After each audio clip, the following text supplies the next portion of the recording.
Setelah itu mereka pulang, mereka tengok hancur berhala kita. Ya, ini pasti Ibrahim. Tangkap Ibrahim, ahriquhu, bakar dia hidup-hidup. Dinyalakan mereka lah api unggun besar. Lalu kemudian mereka akan membakar Nabi Ibrahim alaihissalam. Sebelum itu tanya dulu, pakai otak. Sebelum pakai otot, ditanya Nabi Ibrahim, a anta fa'alta hadza bi alihatina ya Ibrahim?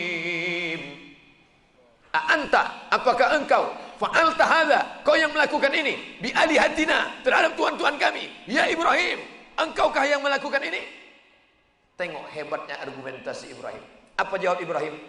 Bal fa'alahu kabiruhum hadza, yang menghancurkan ini yang paling besar. Fas'aluhu, kalau kalian tak bertanya, tanyalah dia, tanya mereka, in kanu yantiqun. Makin marahlah mereka, mengamuk mereka. Itu ciri orang irasional. Diajak berdebat, kalah. Kalau otaknya jongkok, ototnya main. Diajak debat, kalah. Kumpulkan kayu-kayu, bakar Ibrahim. Maka dikumpulkan semua kayu, hidupkan, tangkap Ibrahim, ikat, bakar dia. Dibakar mereka Nabi Ibrahim. Di situ mukjizat datang. Apa kata Allah Subhanahu wa taala? Ya naru, hai api, kuni bardan. Bardan, sejuk. Ada kawan saya dulu namanya Bardan, bawaannya sejuk aja. Bardan, hai api, jadilah engkau bardan, sejuk.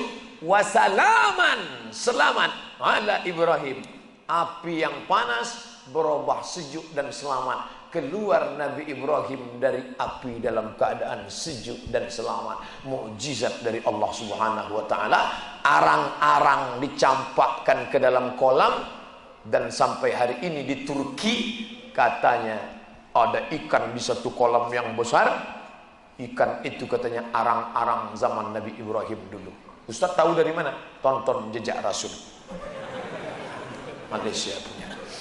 Malaysia ini hebat. Mereka telusuri itu semua, kapal Nabi Nuh, kampak segala macam, sumur Nabi. Dibuat mereka video. Hebat. Untuk anak-anak dibuatkannya video Upin Ipin.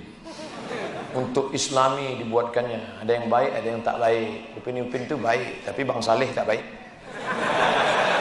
Baik, bencong. Maka Nabi Ibrahim selamat. Ketika mereka membakar Nabi Ibrahim, dibakar mereka, datang burung pipit. Datang burung pipit dengan paruhnya. Dibawanya lah berapa tetes lah air burung pipit dengan paruh. Disiramkannya ke api yang membakar Nabi Ibrahim. Apa kata binatang yang lain ketawa nengok burung pipit? Apalah burung pipit nih? Mana bisa air macam itu memadamkan api Ibrahim? Apa kata burung pipit? Aku tahu api ini tak padam karena ini, tapi nanti aku bisa menjawab di hadapan Allah ketika ditanya, saat orang soleh dibakar, apa yang kau lakukan? Aku ikut meneteskan agak setetes. Sekarang ketika ulama dikriminalisasi, ketika Ustadz Somad diejek di internet, siapa yang membela? Jangan cuma diam aja. Kasihlah posting agak 2-3 kali posting. Nah, bukan saya maksudnya. Yang penting kita berbuat. Ada satu binatang waktu itu bukannya membawakan air, malah dia meniup api. Api yang sedang bergejolak itu ditiup-tiupnya. Api pun makin besar. Siapa dia? Cicak. Maka sampai hari ini berpahala membunuh cicak malam Jumat. Api di sini sudah mati semua. Datuk nenek moyang kau lah dulu cicak yang ikut meniup-niup Ibrahim. Membunuh cicak. Membunuh cicak hadisnya sahih. Apa salah cicak Pak Ustaz? Itu kan cicak yang 3817 tahun yang lalu. Cicak ini apa salahnya? Gara-gara punya nenek moyang yang salah. Kadang kita kasihan juga nih cicak. Makanya di Malaysia ada sinetron namanya Cicak Man untuk menandingi Spiderman. Udah nonton? Itulah kalah sama saya. Nah, artinya apa? Kita berbuat bukan lihat hasilnya. Datang bukan dekat ini. Ini saudara kita yang datang dari Al-Bahjah. Al-Bahjah Buya Yahya dari Az-Zikra. Az-Zikra di mana? Ustaz Arifin Ilham datang meliput kemari. Orang kata ngapain meliput ceramah Ustaz Somad? Aku aja tak yakin tahu Ustaz dah tidak. Liput-liput dia. Tapi mereka berbuat. Memangnya kalau kalian buat streaming berapa yang dapat hidayah? Memangnya kalau kalian letakkan di YouTube apa? Yang penting aku berbuat seperti filosofi burung pipit. Tapi nasib burung pipit sekarang apa yang terjadi? Banyak orang mengurung burung pipit. Saya dulu termasuk kecil suka melihara burung. Sampai suatu hari burung itu saya masukkan ke dalam sangkar, saya gantungkan ke pokok jambu. Pas saya pulang sekolah, tiba-tiba burung ini dikerumuni oleh semut angkrang. Waktu itu saya kelas 5 SD, menangis saya tak sampai hati. Sejak itu saya lepas. Sampai hari ini tak mau saya memelihara burung. Ini orang sekarang melihara burung, dimasukkannya ke dalam sarang yang kecil, diukir pakai kayu Jepara. Dari sejak akil balik burung itu tak pernah jumpa perempuan. Setiap pagi burung itu menjerit. Dia pun manggil.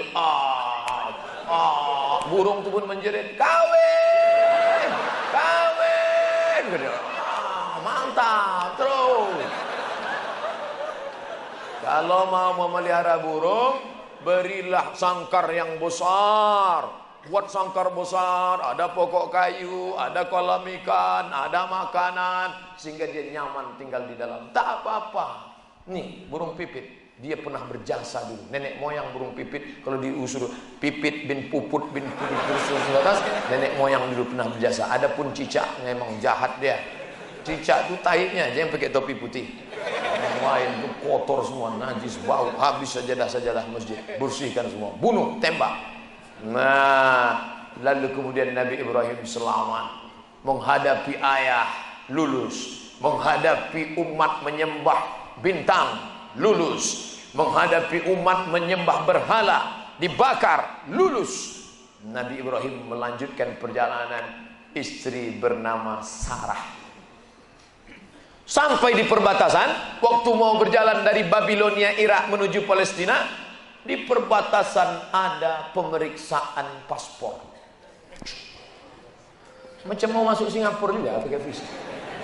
Rajanya zalim. Kalau ada bini orang cantik, diambilnya. Ini raja, ini lain pula seleranya. Bini orang aja diincar. Tapi kalau adik tidak.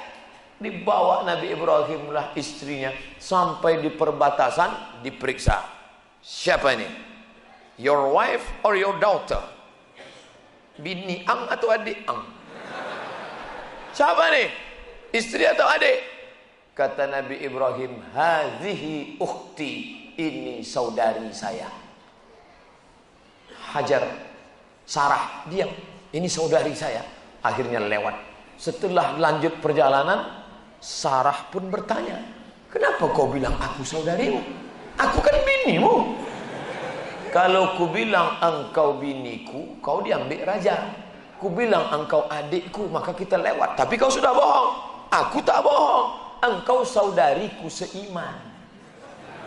Saudari seiman. Nah, ini jawaban bagi bapak-bapak yang selama ini di WA.